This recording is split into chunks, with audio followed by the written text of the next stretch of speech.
नमस्कार। बहुत बहुत स्वागत है आप सभी का एस्ट्रो तक में। आज बात करेंगे दिवाली पूजन। माँ लक्ष्मी का पूजन आप किस प्रकार से करें जिससे कि आपके जीवन में प्रचुर मात्रा में, अपार मात्रा में माँ लक्ष्मी आपको धन धान्य से परिपूर्ण करें। तो इस बार दिवाली में आप इस प्रकार से माँ लक्ष्मी का पूजन करें। देखिए, माँ लक्ष्मी का जो पूजन होता है प्रायः प्रदोषकालीन टाइम पे शुरू हो जाता है और आप उसमें 2 लग्नों में पूजन आप बड़े आराम से कर सकते हैं। बस ये ध्यान रखें कि चर लग्न में पूजन ना करें, क्योंकि चर लग्न में पूजन करने से लक्ष्मी चलायमान होती है और स्थिर लग्न में पूजन करने से लक्ष्मी स्थिर निवास करती है और दुष्स्वभाव लग्न में पूजन करने से लक्ष्मी का आना-जाना दोनों पोजीशन बनता है। तो लक्ष्मी का पूजन आप इस प्रकार से करें। कैसे?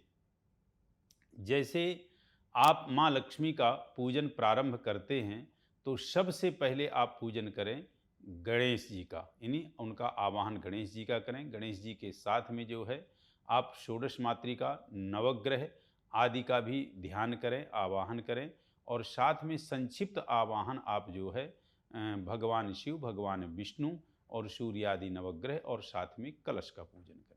इसके बाद आप जो है प्रधान पूजन माँ लक्ष्मी का करें। कहने का तात्पर्य यह है कि हम कभी भी पूजन करते हैं तो पंच देवता का पूजन करते हैं, आवाहन संक्षिप्त, और जिस देवता के निमित्त विशेष पूजन करते हैं उस देवता का प्रधान पूजन होता है। जैसे मान लीजिए आप लक्ष्मी जी का पूजन करना है, आपको अमावस्या की रात को माँ लक्ष्मी का आप पूजन करें। और किस तरह से आपको करना है, गणेश जी का आवाहन कर दें। गणेश जी के बाद जो है आप कलश का, सूर्य आदि नवग्रहों का, भगवान विष्णु का, भगवान शिव का और फिर बाद में जो है माँ लक्ष्मी का जो है पूजन करें। पहले इनका पंचायतन देवता का संक्षिप्त मंत्रों से, नहीं मंत्र याद हैं, आप जो है इनके नाम से स्मरण करके इनका आवाहन करते हैं, फिर माँ लक्ष्मी का पूजन करें। तो सबसे पहले माँ लक्ष्मी का जो है आप आवाहन ध्यान करें। ध्यान मतलब उनकी चेहरे का ध्यान, उनके शरीर की रचनात्मक स्थिति का ध्यान कि माँ लक्ष्मी ऐसे हैं, ऐसे विराजमान हैं, इस प्रकार जो है हाथ में कमल लिए हुए हैं ऐसे। फिर उनका आवाहन करें। आवाहन के लिए कोई भी आपको माँ लक्ष्मी का मंत्र याद है तो ठीक है, नहीं तो आप बोल सकते हैं ओम महालक्ष्मी नमः आवाहयामि स्थापयामि पूजयामि, ऐसा करके उनके जो है सामने सम्मुख एक जो है पुष्प रख दें। इसके बाद फिर उनको जो है आसन दें। फिर उनके जो है आसन देने के बाद एक गुलाब के फूल में माँ लक्ष्मी जी को तस्वीर, माँ लक्ष्मी जी की जो तस्वीर है वो रख दें। उसके बाद उनको जो है जल का अर्घ दें। पाद्योपाद्यम हस्त्यो अर्घ्य मुखे याचमनियम सर्वंगे स्नानियम, ऐसा करके 4 बार जल डालें। फिर उनका जो है आप स्नान कराएं। स्नान के बाद फिर जो है आप उनको पांचों चीज़ों से स्नान कराएं, जिसको पंचामृत कहते हैं। सबसे पहले दूध से, दही से, घी से, शहद से, फिर आप जो है चीनी से, और बाद में जो है आप उनको शुद्ध स्नान करा के फिर पांचों चीज़ जो मिक्स आपकी पंचामृत हैं इससे स्नान कराएं। इसके बाद उनको आप जो है वस्त्र पहनाएं। वस्त्र में जो भी आपने उनका जो है साड़ी आदि ले रखा है, श्रृंगार वस्त्र पहनाएं। इससे पहले थोड़ा सा यदि आप कर सकें तो कर सकते हैं, आप अनार के रस से माँ लक्ष्मी का अभिषेक कर सकते हैं। और अभिषेक आप किस चीज़ से करें? अभिषेक आप करें श्री सूक्त से। जो श्री सूक्त के 16 मंत्र हैं, इन 16 मंत्र से माँ लक्ष्मी का अभिषेक करते हैं। कहाँ से? उसके मैं शुरू का और लास्ट का श्लोक आपको बता दे रहा हूँ। बीच के 16 मंत्र बोलना थोड़ा सा समय यहाँ ज़्यादा बढ़ जाएगा, इसलिए नहीं बोल रहा हूँ। क्या है? हरि ओम माँ हिरण्यवर्णां हरिणीं सुवर्णरजतस्रजां चंद्रां हिरणमयीं लक्ष्मीं जातवेदो म आवह। और लास्ट का मंत्र क्या है? यः शुचि प्रयतो भूत्वा जुह्यादज्यमन्वहं सूक्तं पंचदशरचंच श्रीकामः सततं जपेत। ऐसे करके आप जो है इन 16 मंत्र से उनका अभिषेक कर दें। फिर उनको शुद्ध जल से स्नान कराएं, वस्त्र आदि पहनाएं, फिर उनको चंदन आदि लगाएं और इसके बाद जो है फिर उनको आभूषण आदि जो भी आपके पास आभूषण श्रृंगार में हैं वो आप उनको पहनाएं। और फिर इसके बाद जो है उनको आप सिंदूर आदि आपने जो है चढ़ा ही देना है।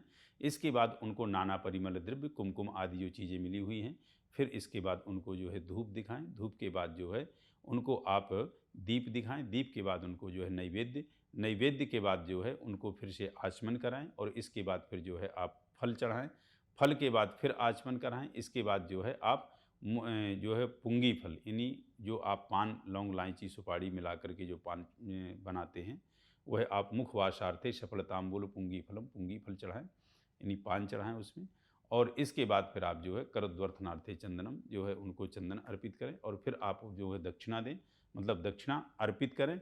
और इसके बाद फिर उनकी जो है हल्की सी जो है नीरांजन करें, जिसको जो है आरती कहते हैं, वो हल्की सी करें, छोटी ही रूप में कर दें।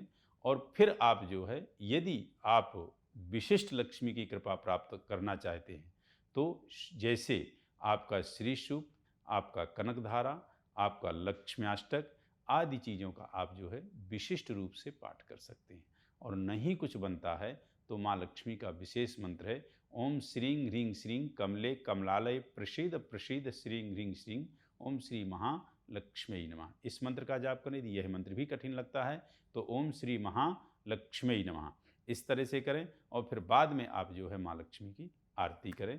तो और इसका पाठ आपके यथा शक्ति के ऊपर है, श्रद्धा नहीं, यथा शक्ति, क्योंकि एक ही दिन आपको लक्ष्मी जी का पूजन करना है दीपावली की रात में, तो आप जितना मैक्सिमम करेंगे उतना ही आपके जीवन में लक्ष्मी जी का वास होगा। और बाद में फिर आप क्षमा प्रार्थना करें और इसके बाद जो है आप लक्ष्मी के यहाँ जो अखंड ज्योत आपने प्रज्वलित किया है, जो कलश आदि है, इसको रात्रि में बिल्कुल भी आप किसी तरह से ना उठाएं, नहीं इनको जो है किसी प्रकार का विसर्जन करें। अगले दिन फिर इनको आप जो है कलश आदि को विसर्जन करें। और लक्ष्मी जी का तो विसर्जन कभी होता ही नहीं, ना लक्ष्मी का, ना गणेश का, ना कुबेर का। तो इस तरह से आप पूजन करें, निश्चित रूप से माँ लक्ष्मी की बहुत ही आपकी लाइफ में प्रचुर और स्थिर कृपा प्राप्त होगी। नमस्कार।